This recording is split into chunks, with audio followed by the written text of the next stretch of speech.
The New York Times reports that collection agencies held $140 billion in unpaid medical bills in 2018, nearly twice as much medical debt as was previously known, making unpaid medical bills the largest source of debt held by collection agencies.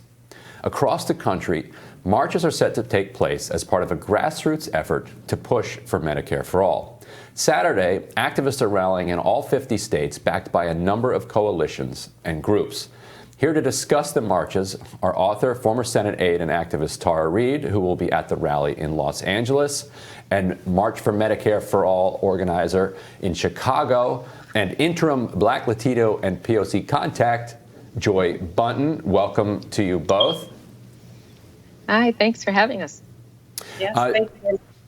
And Tara, I want to start with you, and also I understand you have some news that you could break with us about an upcoming podcast project that will certainly be controversial in some circles. Can you tell us a little bit about it and when it's rolling out?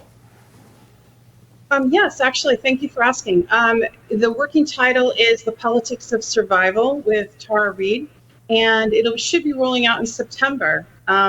As many people know, I've been doing some op-eds. New York Times didn't print my op-eds, so RT was kind enough to publish some of my, political commentary and also commentary about sexual assault reactions in sexual assault prevention in America. Right, and you had been testifying occasionally in court ahead of the allegation that you made. You're no longer doing that as a result of the kind of chaos that engulfed your life afterwards. Is that right? Coordinated attacks that were made by, it started out with like social media trolls, like the Sally, Albright crowd and all of that. Some of the DNC bots, as they're called. But that resulted in questioning my credibility and going after things that happened in the 2000s when I was an expert witness on domestic violence cases. And of course, I've been, exonerated from all of that. I never lied under oath, and there were no perjury charges. And it had nothing to do with the sexual assault that I endured in 1993 when I worked for Joe Biden. Right. And so, Joy, can you tell us a little bit about how the organizing is going in Chicago? What kind of crowd you expect? Well, I'm hoping it's huge and big and loud. It's hard for me to pinpoint exactly how many. This is like the first event of something of this magnitude that I've been involved with. But I've tried to get as many people involved as possible. I've got a whole ton of organizations on board.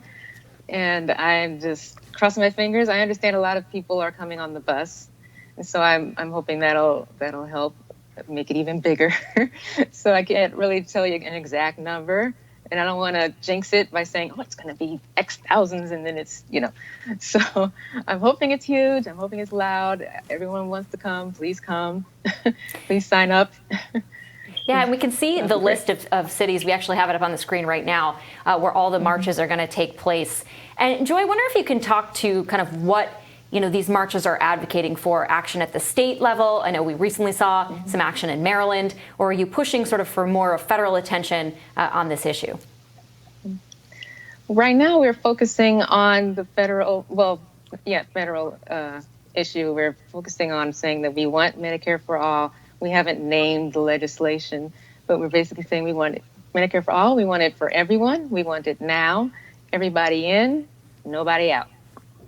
And Tara, how is how's the Los Angeles rally looking? And are you involved in organizing? Are you going to speak there? I was invited to speak, and Medicare for all is an important issue for many of us, and the cross section, between sexual assault and domestic violence survivors, and the obstacles to accessing Medicare is there.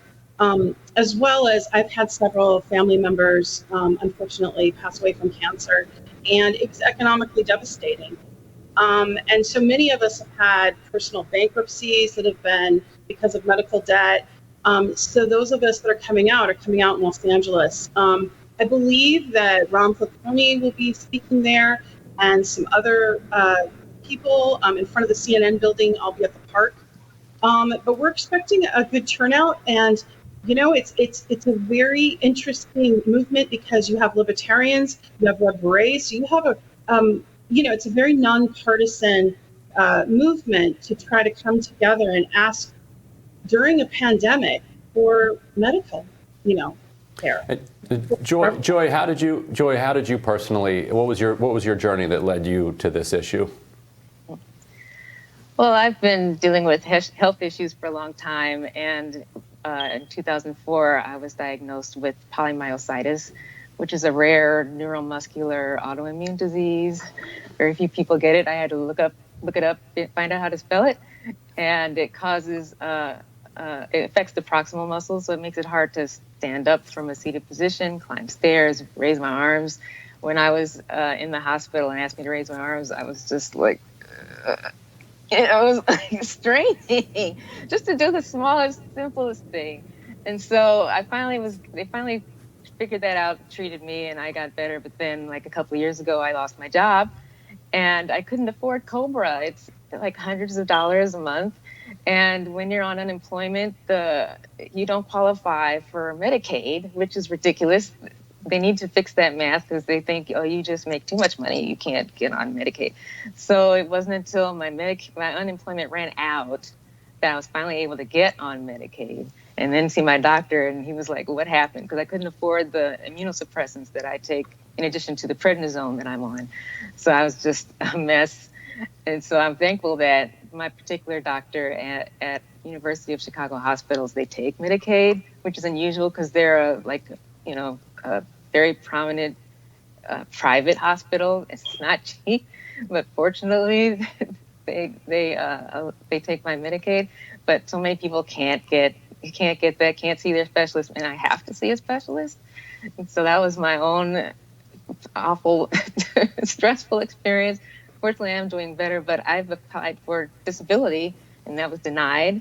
And I'm waiting for my disability appeal hearing to come up at the end of August. So it's not over yet, but it's just, yeah. Well, Joy, I wish you good luck in that appeal. Thank you for sharing that story. Thank you for joining us. Tara, thank you for joining us as well. Is there anywhere that you would direct people to go to learn more about this ahead of the marches on Saturday? Yes, I'd say go to M, which stands for March, 4, number 4, M, number 4, ALL.org, M4A.org. And most of the events are going from 11 to 5. Chicago is going from 11 to 2. And we just want everybody and their mama, please show up. Please come. Great. Well, thank you guys for joining us.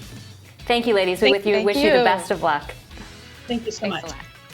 And we'll have more Rising for you right after this.